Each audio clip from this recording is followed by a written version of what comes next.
புதுவை விழா நேயர்களுக்கு என் அன்பான வணக்கம். நான் உங்கள் கலாவிசு, புதுச்சேரியில். சென்னையில் சமீபத்தில் ஒரு 70 வயதுக்கு மேல் உள்ள ஒரு தம்பதி, கோடிக்கணக்கில் சொத்து, 2 பிள்ளைங்க, 2 பிள்ளைங்களுமே கல்யாணம் ஆகி 2 பேரும் அயல்நாட்டில் இருக்காங்க. அவங்களது பேர பிள்ளைங்களோட பேசணும் அப்படின்னு சொன்னால் ஆன்லைனில் வீடியோ காலில் பேசுகிறது மட்டும்தான். கிட்டத்தட்ட ஒரு 10 வருஷமாக அவங்க வரலை அப்படிங்கிற ஒரு செய்தியும் கேள்விப்படுறோம். 2 பேருமே வயசாயிடுச்சு அப்படிங்கிறதுனால தனிமையில் இருந்தது அந்த தாத்தாவுக்கு வந்து ரொம்பவே மன உளைச்சலாகி என்ன பண்ணியிருக்காரு, மாடியிலேருந்து கீழே பிடிச்சி தற்கொலை பண்ணிட்டாரு. அது தெரிஞ்சோன்னா அந்த அம்மாவுக்குமே ரொம்ப உடம்பு முடியாமல் போய் அவங்க மன உளைச்சலுக்கு ஆளாகி இப்போ வந்து மருத்துவமனையில் அவங்களுக்கு சிகிச்சை கொடுத்துட்ருக்காங்க. இளம் வயது நம்ம வந்து என்ன நினைப்போம் அப்படின்னு சொன்னால், நம்ம பிள்ளைங்களை நல்லபடியாக ஆளாக்கி இந்த பிள்ளைங்களுடைய எதிர்காலம் நல்லா இருக்கணும் அப்படின்னு சொல்லி பிள்ளைங்கன்னு பார்த்து பிள்ளைங்களுக்கு என்னென்ன தேவையோ எல்லாத்தையும் செஞ்சு நல்லா படிக்க வச்சு நல்ல வேலை வாங்கி கொடுத்து நல்ல உயர்ந்த இடத்துல அவங்க இருக்கணும் அப்படின்னு நினச்சி நல்லபடியாக கல்யாணம் பண்ணி நல்ல சிறப்பான ஒரு வாழ்க்கை வாழணும் அப்படின்னு நினச்சி என்னென்னவோ பண்ணுறோம். அவங்களுக்காகவே வாழ்கிறோம், அவங்களுக்காகவே யோசிக்கிறோம், அவங்களுக்காகவே எல்லாமே செஞ்சு அவங்கள வந்து ஒரு உயர்ந்த இடத்துல கொண்டு போய் உட்கார வச்சிடறோம்.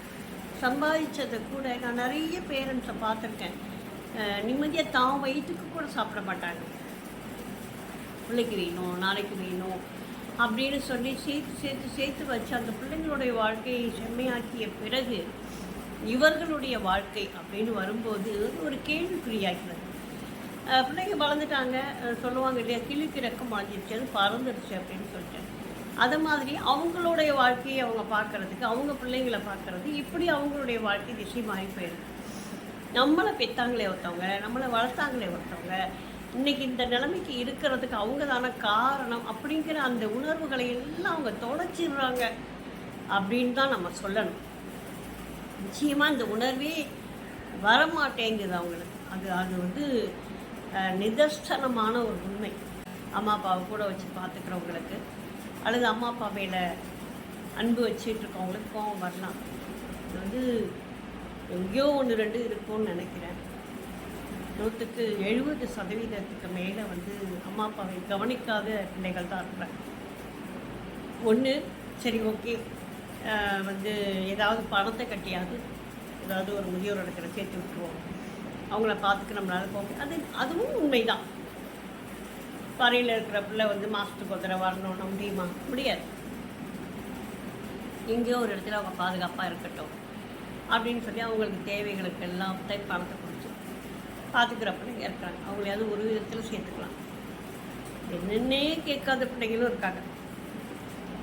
இருக்கிறது எல்லாத்தையும் எங்கிட்ட கொடுத்துட்டு நீ வீட்டை விட்டு வெளில போ அப்படின்னு சொல்கிற பிள்ளைங்களும் இருக்காங்க. ஏன் ஃபாரின் போகிறீங்க?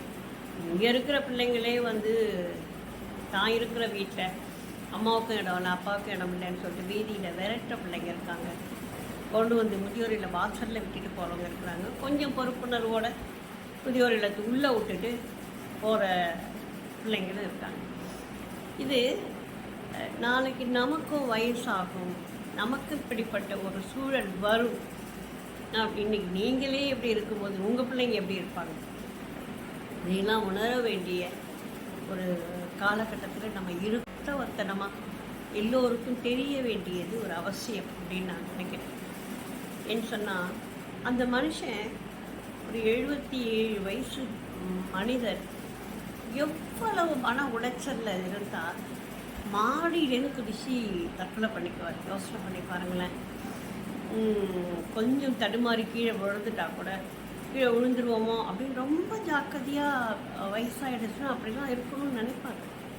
நான் கீழே விழுந்துட்டோம்னா என்ன ஆகும், எலும்பு உடஞ்சிடும், மாதிரி பண்ணமோ இருப்பாங்க.